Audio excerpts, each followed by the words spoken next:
So I guess this is episode 7 from season 1, and I have been struggling to record new episodes because I just feel overwhelmed, anxious, depressed, tired, exhausted, depleted, all at the same time. And burnout is just a diagnosis. What my body is going through, it's nothing short of extremely survival mode, and it's exhausting. It's just, my sleeping cycle has been absolutely destroyed throughout this past 6 months because of work, basically. Naturally, I work shifts. I had to go through three different shifts, so my circadian cycle is burned to death. I keep waking up at 2, 3, 4, 5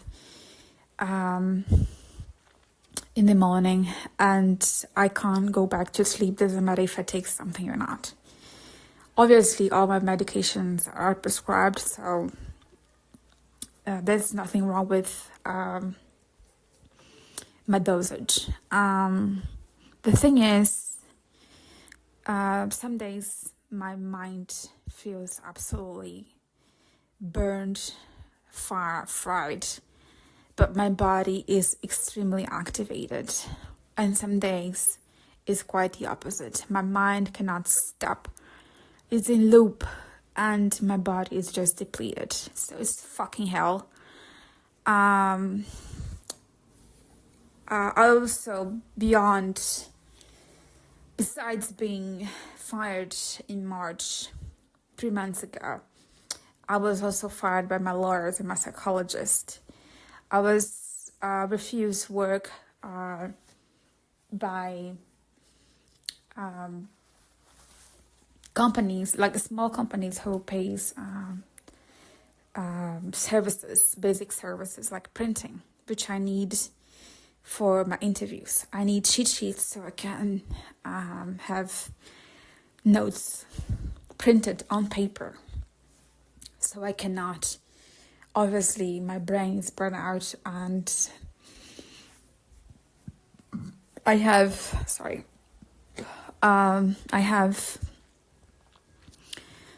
I've been through a lot of interviews. There was a mistake I was making because I was talking about a research in affective computing that I did in Italy a decade ago.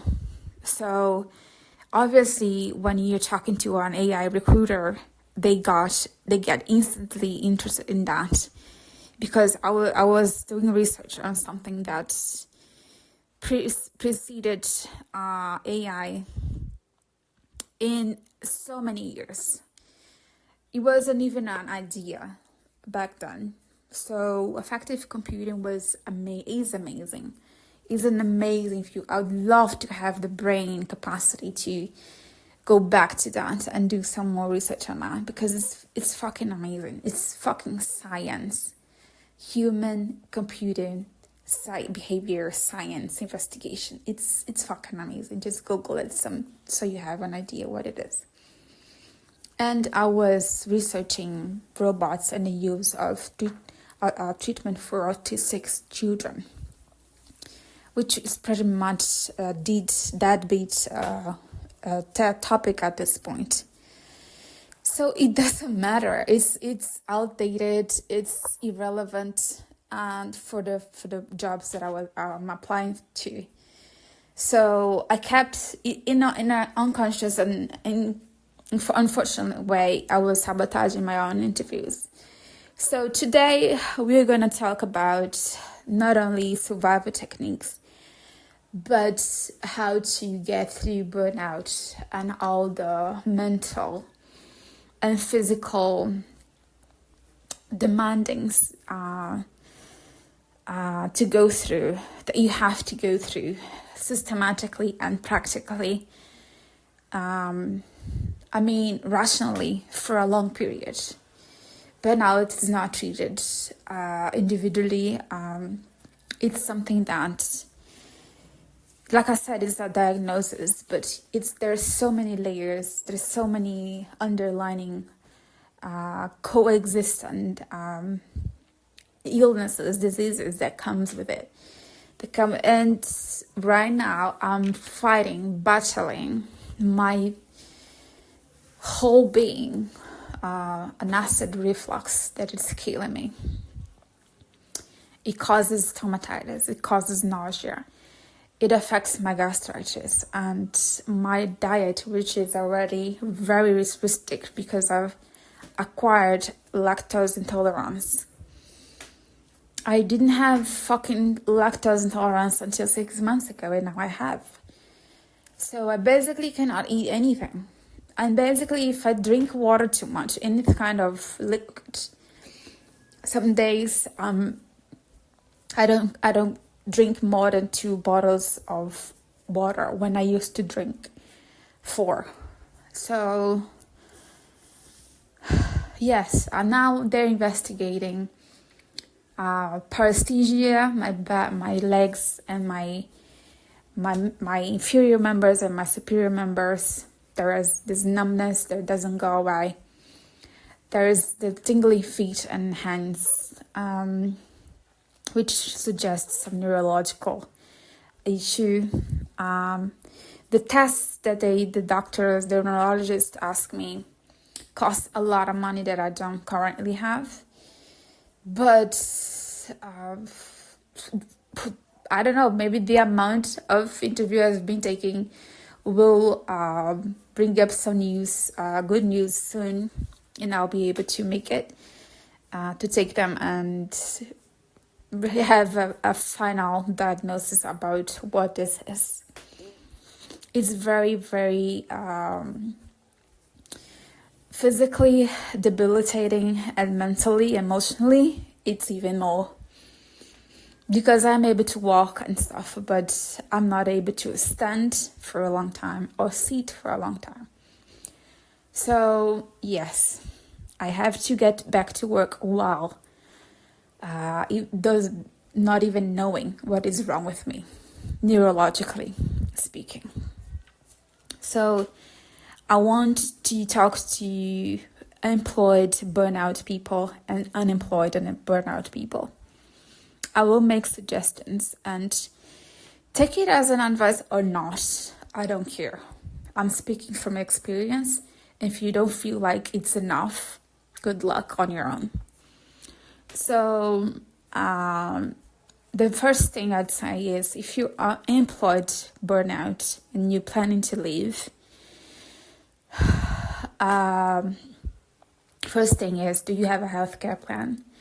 If you don't, buy from the company, get one immediately, because they need a period of whatever they say to be able to approve some certain types of tests and exams and consultations. So get a health plan. If you're unemployed, and you don't have public health, just move to Brazil or South America. They'll take care of you. And not being ironical or sarcastic, it's the truth. Brazil has one of the biggest, if not the biggest, public system health system in the whole world. So, and it's cheaper to live here, to live there. I'd give you the fuck. All right, moving on. It's an option. Think about rent, bills, public health system. That's the plan. Anywhere in South America is better than not having health plan and paying your ass off for money that you don't have. If you were sacked and you have rights and you got some money, that's something I would definitely consider. moving out abroad or something like that, or for moving to a cheaper state, a cheaper city. The goal is, either if you employed or unemployed but you're burnt out, you need to think about strategic survival.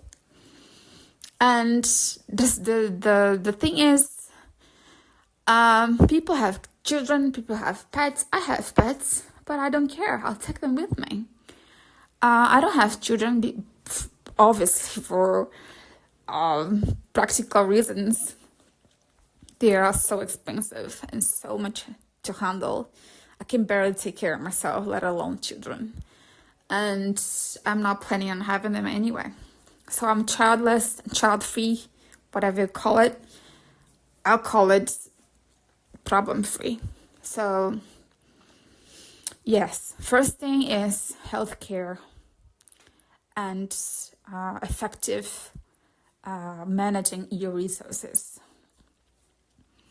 Second thing is, if you're employed and you're planning on leaving your job, you have to start. I know you have been applying for other jobs, but it goes to both kind of people, employed and unemployed.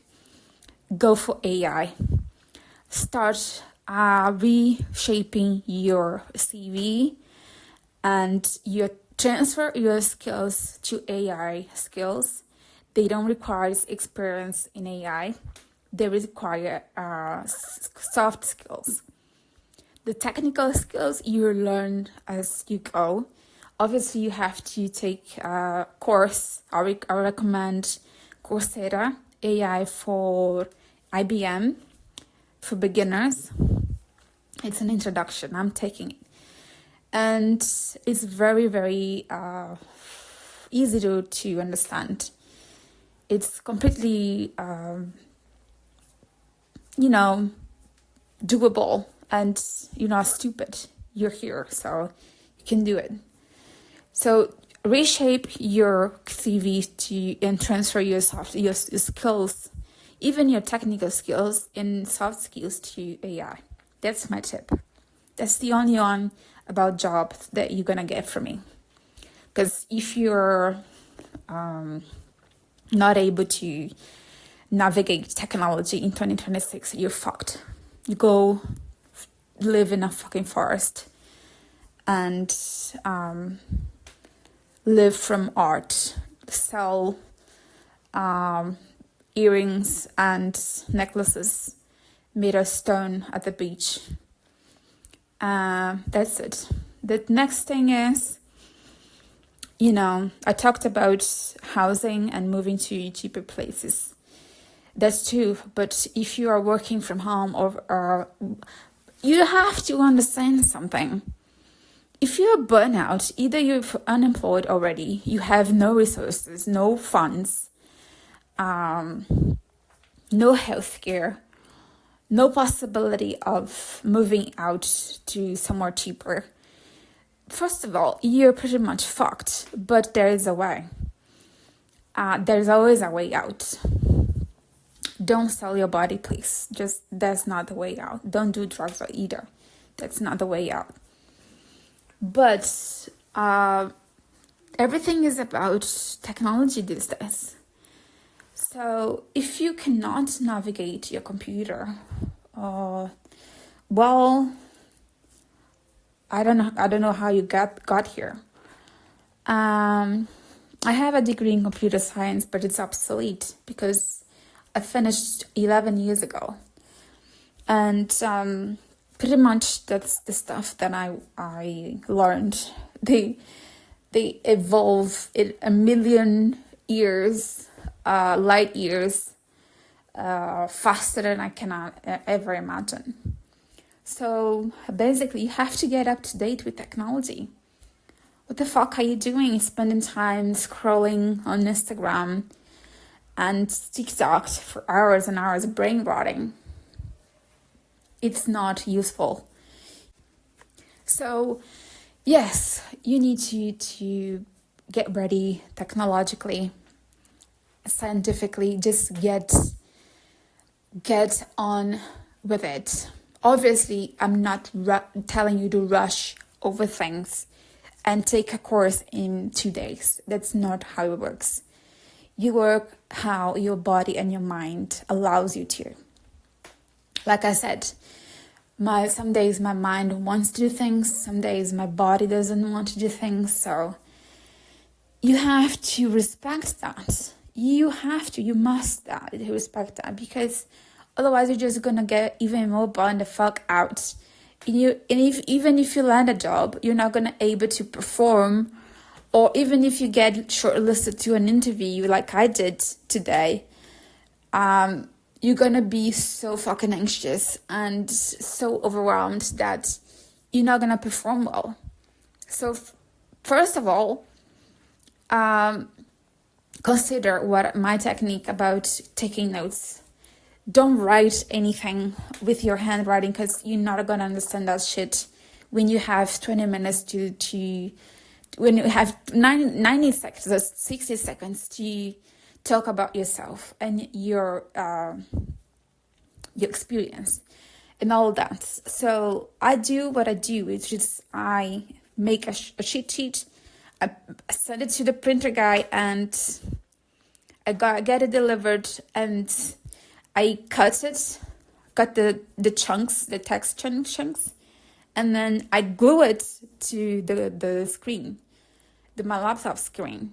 So when the interview starts, at least the introduction is perfectly visible to me, that I can look at it without looking like, I can read it without looking like I'm reading. So yes, I do that. Not because I'm cheating, but because I'm being smart. If you want to sound confident and you don't want to be, I need to check my notes, well, you need to get on point with all the information. And if you fucking burn out, you're not gonna remember anything, because your memory is fried. Deep fried, like fucking Chicago pizza. So, yeah. Dude, that's another tip. You note that, write that shit down, because I can't remember what I just said. So the next thing is, what do you do when circumstances just are not on your favor? To be honest, I need to go to another city, and I don't have money to pay for the ticket, the bus tickets. So I made a deal with the driver. So I am riding, I'm traveling. He gave me 10 trips to go to the doctor before I have to pay for everything. So far I used to only. But I've been going to this other city, which is an hour and a half away, since February. So I've been a customer since February, and he knows that he doesn't know that I've been fired. It's not a good idea to tell people you're fired. Never do that. If they ask you if you work, that you said yes, you say yes. Just keep the facade, the mask going. It doesn't matter if you're lying or not. At this point, we are not talking about moral and what is moral and immoral. It's survival. Because once you don't have a job, people think that you are unreliable. You don't have money, income. You don't have a source, resources, and they treat you like you are shit. That's what the seamstress did to me. That's what the printer guy that I've been printing shit since February did to me. That's what the landlord did to me. He spent 2 weeks telling me to go out, to move out, to deliver the apartment. I just kept lying. I just said that I was admitted into a hospital, and I wasn't able to organize I'm moving out. And then I said, when I realized that he was really serious about me getting out of the apartment. I realized that it was because obviously it was about money. So the fact that I said I was in the hospital made the apartment immediately available to other people. So I just said, really, I've been released and I'm in the apartment now, working home office. And it's not a lie. I've been working home office, just doing assessments and taking interviews, which is fucking hard work. It's exhausting. So as soon as we realized I was back in the apartment and I was going to be a regular tenant and he couldn't actually kick me out, he stopped harassing me. But he kept telling me to get out. You have to get out. You have to get out. And that was pushing me to the edge of anxiety, like I was gonna die. So do not tell any fucking body that you're fired, that you're unemployed. Say that you are working home office. If you say you're between jobs, everybody is gonna understand that you're unemployed, which is basically the same thing that admitting it. So really, I'm not incentive. I'm not. How do you say that? I'm not telling you to lie. I'm saying omitting is a lot better strategy long term, because people will see you as unreliable, and that will cost you much more than you can ever imagine. So that's my other tip for you. I think it's third or fourth, I don't know. Next thing is, make sure that if you move out and you have contract with your landlord, and doesn't matter if it's through a real estate company or not, or the landlord himself or in person, make sure that there's not a clause, or there is a clause that stops them from kicking you out or asking you to leave in case of delayed payment. Because you will get late in payment. You will. It's natural. If you're unemployed, it might be already happening. If you are employed and you're thinking about leaving, quitting, but you don't have a way to, save money, you will be late in rent. If you own a house or an apartment, that's not for you. But you still have bills. So I found a way of paying my bills. I'm not gonna tell you how. But the thing is, if there is a clause, or if there isn't a clause that tells them, you cannot ask me to leave if I get late in rent payment, for about at least 6 months, well, I'd like you to add that. And if they don't, it's not your place, because you're gonna get kicked and you're gonna be homeless because you don't have money to pay for another one. So that's my fifth tip for survival. And then the next tip is, by the way, this is one thing that I came up with myself through investigating where I'm gonna go next, because obviously after my landlord asked me to leave while I'm actively sick, what kind of fucking person is this? Why would I spend the rest of the year? This is June 2026, by the way. 29th, I guess. And why would I spend the rest of the year in a place where the landlord only cares about money and don't give a fuck about your well-being? And he was so desperate to me to leave that he offered to take my stuff out to anywhere at any time at no cost. This is how greedy and fucking stupid and a shit of a person he is. So at the end of the day, I'm leaving. I'm already looking for a new place to live.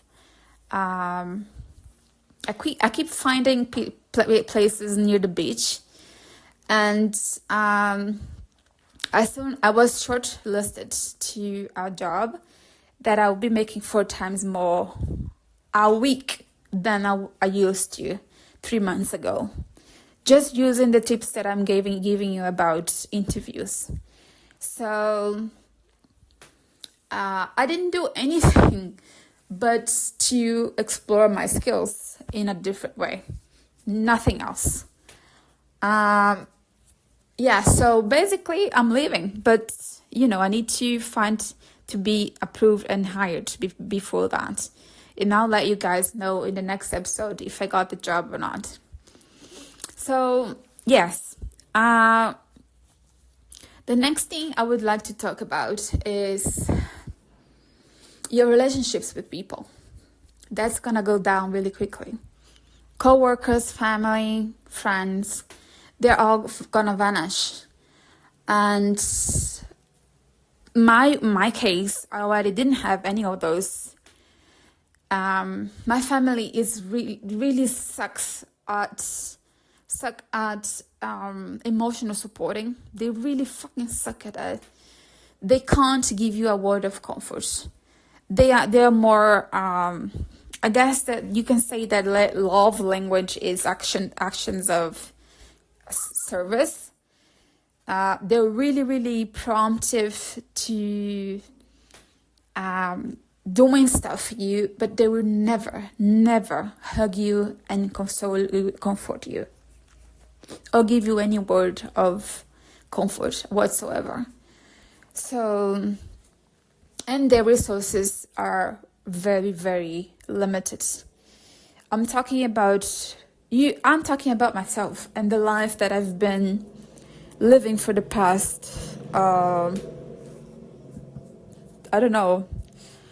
35 years of my life. 31, yes.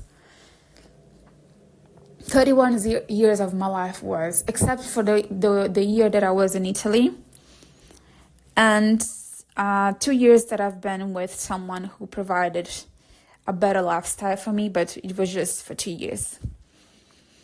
And let's say that I had 3 years of my life that were really exceptional about my lifestyle and improving. But the rest of them, it was just misery and poverty and hunger and wearing second-handed clothes. I'm talking about really extreme. Living in basements, sharing a room with your sister for your entire life. It's just ridiculous that people get to live in such poor conditions. And I did. I've made it. I've done it through 9% of my life. And do you think that after I got burnout, the hell out of me, my whole system shuts down? I can't sleep. I can't eat. I can't sit. I can't stand. I can't lay down too long. Now I have a hernia disc. I have found out that I have water nodes in my breast and in my thyroid. What else? I have so many things. I don't even know. I have contact dermatitis, which means I'm allergic to soap. Now tell me how someone who was born into misery and poverty is allergic to soap. I cannot touch soap.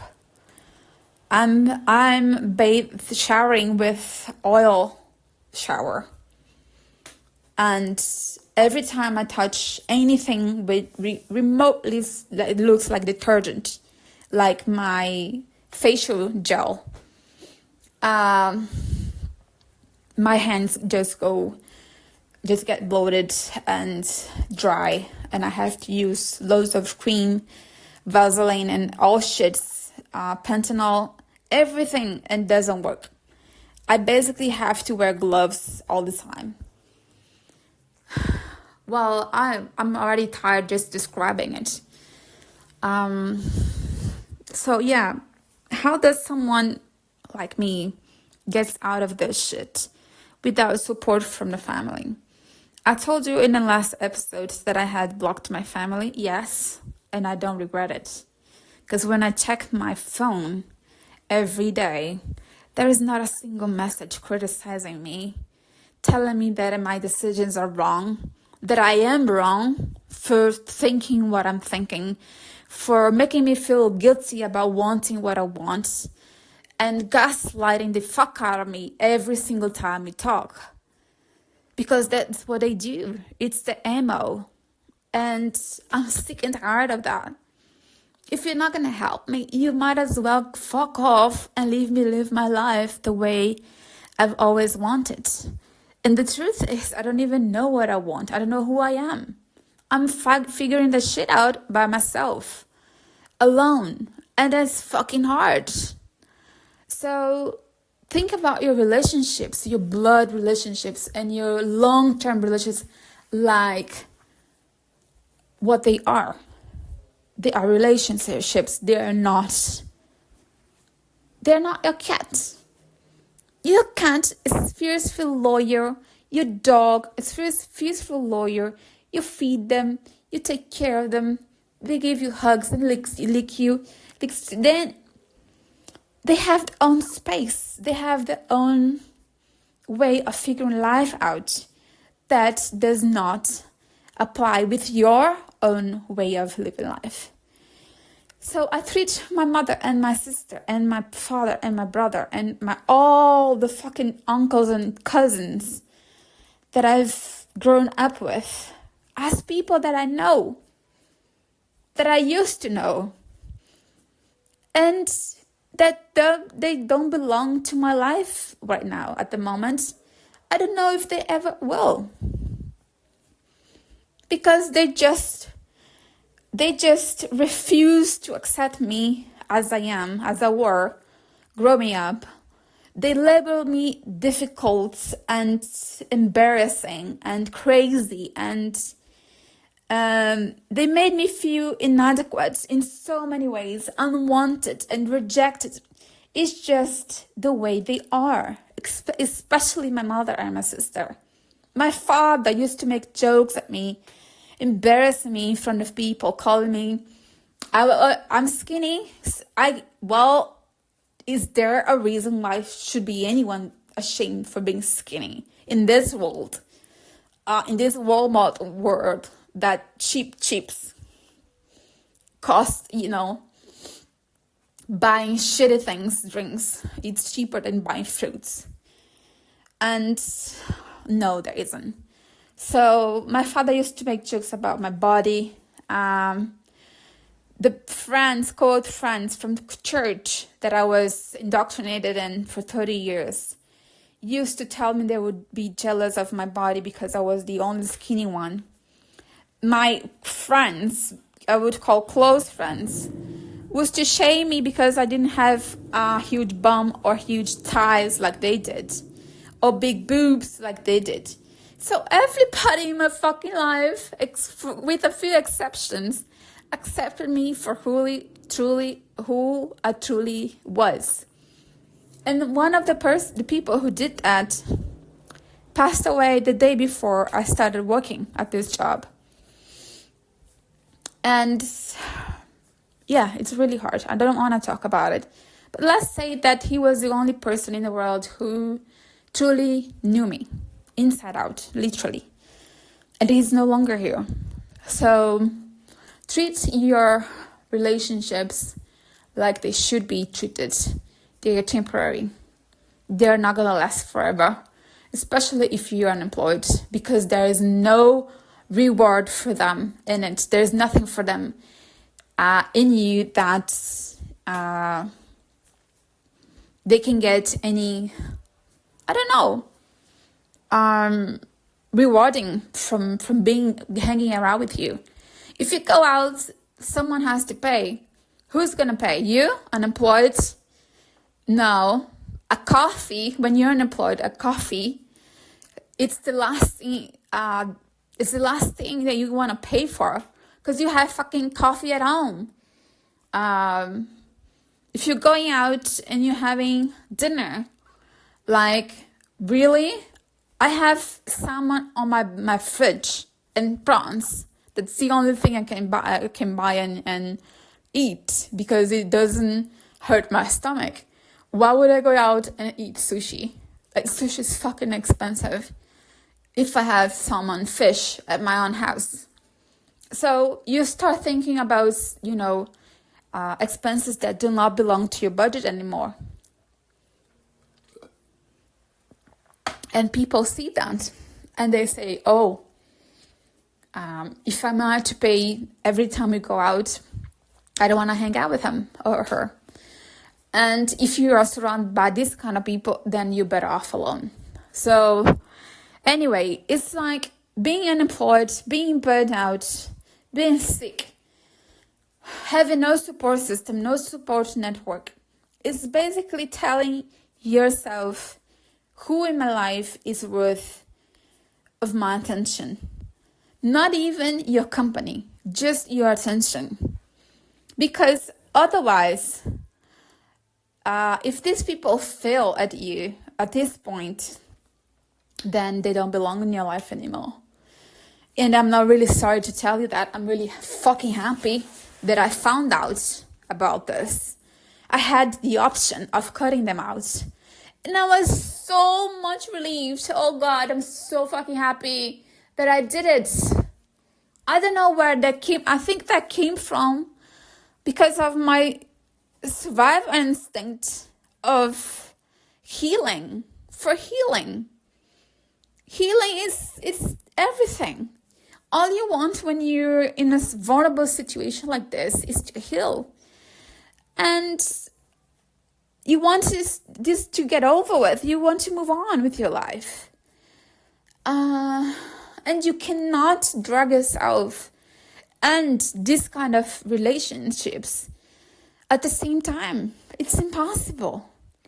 So I did. I'm not recommending you to do that. I don't think it's the right way, but I isolated myself. I did. I pushed people away because they were fucking with my mind, my head, my spirit. They were killing me for my entire life, through my entire life. And I was sick of it. It's been 2 months since I did that. And I don't miss them. Truly, honestly, I don't miss them. I don't miss my family at all. I think that for the first time in my life, I'm truly grounded enough in myself, immersed enough in myself, in my self-discovery, that I can admit publicly that I don't miss my parents, my sisters, and my brother. I don't. I think I'm way better off without them. And I think it's kind of what people feel when they get divorced from someone they never felt connected to. That's exactly how I feel. I felt like I divorced my family and I don't owe them anything. I don't. So about this relationship tips is find out immediately who makes sense in your life at this point and who doesn't. Because honestly, like I said, it's just, if you have to drag yourself and sick, toxic relationships with you, self-absorbed people with you, people who gaslight you, people who misdemeanor you, you feel like you're never good enough for them. I always felt like I've never done the right thing to my family. Never.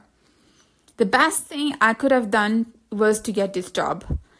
And somehow I managed to ruin it. So, like I said, you're no longer reliable. You're still the fucking crazy bitch who ruins everything. It doesn't matter if it wasn't my fault. It matters that I lost the job. For people who makes your identity around, builds your identity around a job, a career, a profession, when you lose that, you lose everything. It's just basic human nature. When you stop proving to the world that you are capable of being part of something because you have the skills, you have the education, and you have the social norms and the social skills to make that fucking thing work for decades, then you must be fucking amazing. And when you don't, you are a failure, you're embarrassment to yourself and to others. My family treats everybody who gets a job, especially at public service, like they're fucking kings and queens, because it means stability. And the mindset of my family is, if you don't have stability, you're fucking worthless. So the fact that I was fired, the past 3 jobs that I had, I was fired after a short amount of time. It just proves to them that there's something wrong with me. And the truth is, there is. It's not my fault. I'm gonna tell you that. I just don't fit in most of these places, at those specific places, socially, because I'm direct. I am assertive. I am practical. I reason like a fucking man. I have a man's brain. I'm not sitting here rumbling about how I'm sorry for myself. I'm not. I've never done that, and I never will. I'm talking about practical stuff while navigating a shitty morning, fucking anxious and pacing all around the room, and grasping for air, and just trying to survive another morning in anxiety, so deep anxiety. I can't eat right now because my stomach is upset. So I woke up at 4 a.m. and I'm here giving you practical advice, tips, whatever, to survive. It's just what I do. It's just what I'm wired to do. I'm wired to action. I thrive in pressure. I work my best when I'm under pressure. And society, small town society, doesn't really get that. They want you to be the nicest person in the room. I'm not.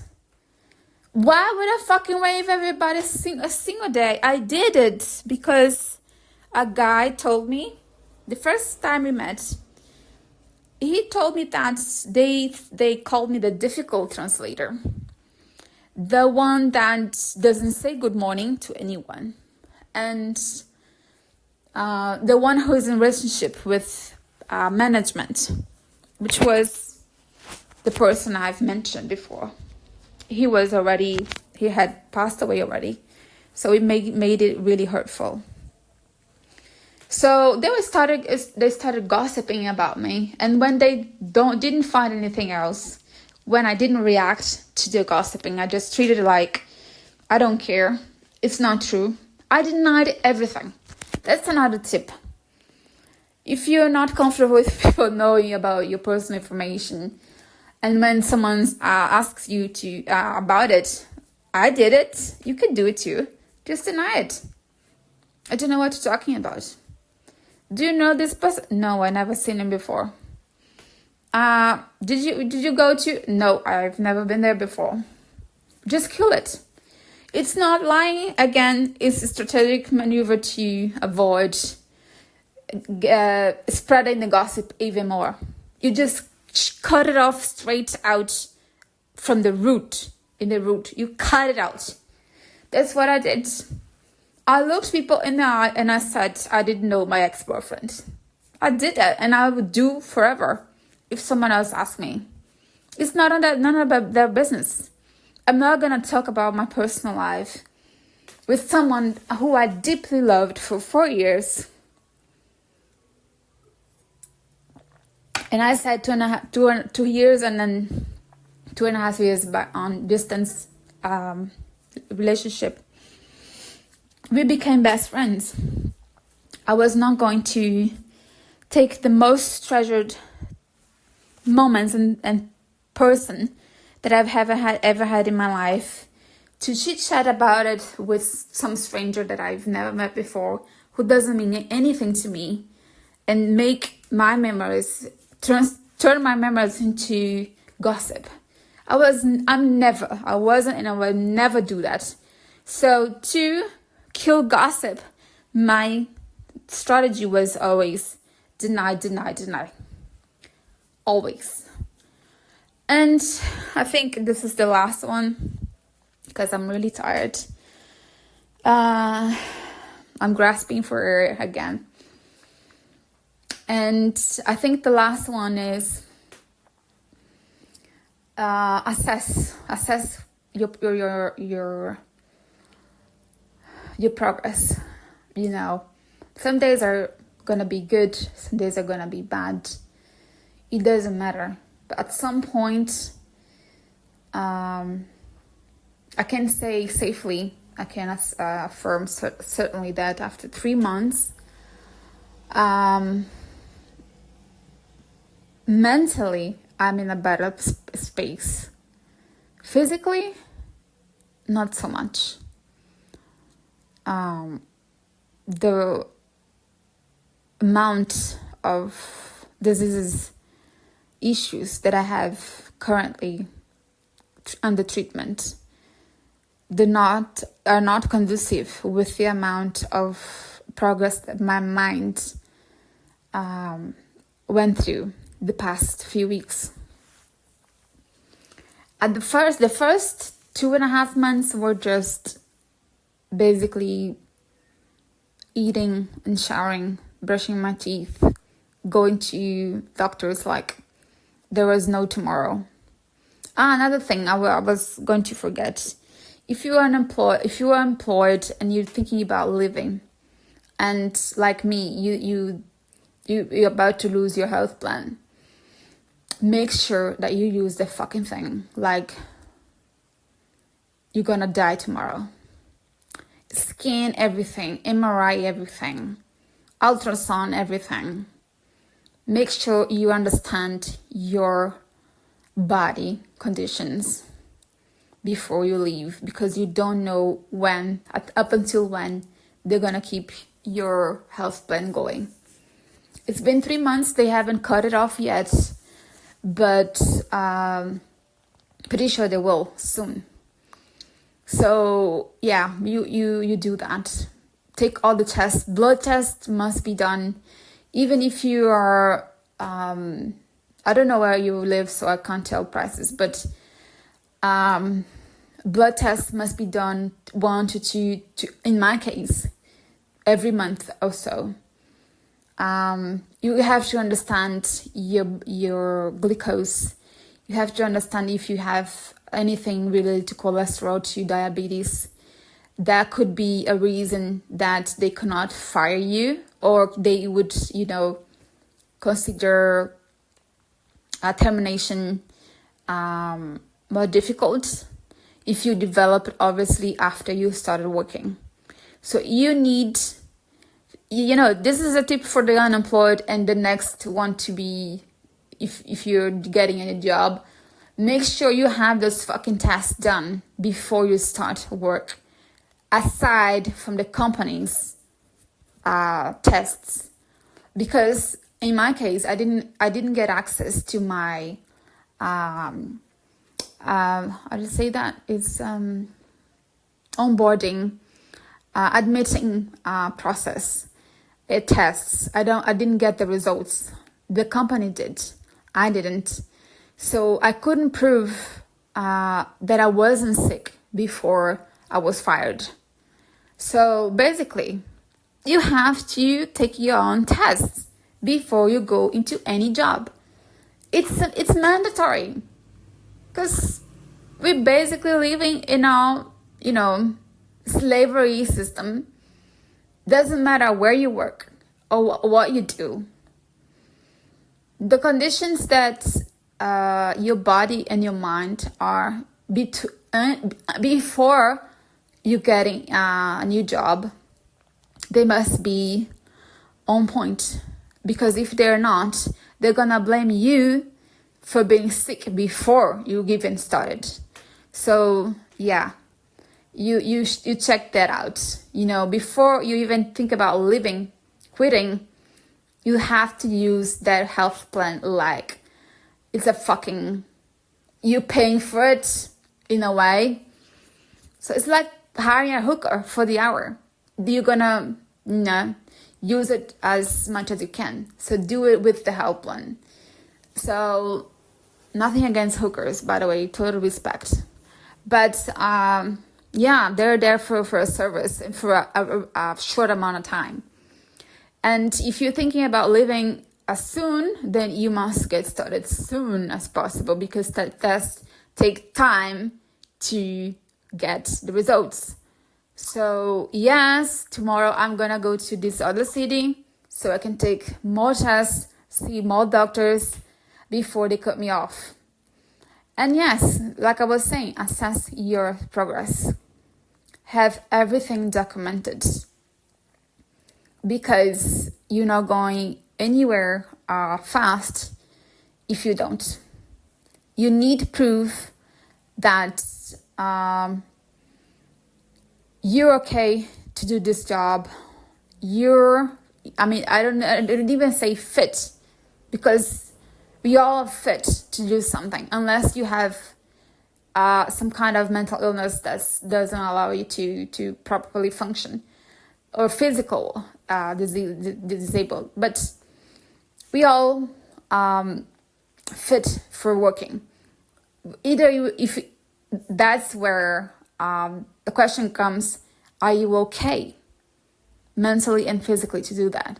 Right now, I'm not. But who cares? I need a job. And I need to know to assess my health state before I start the job.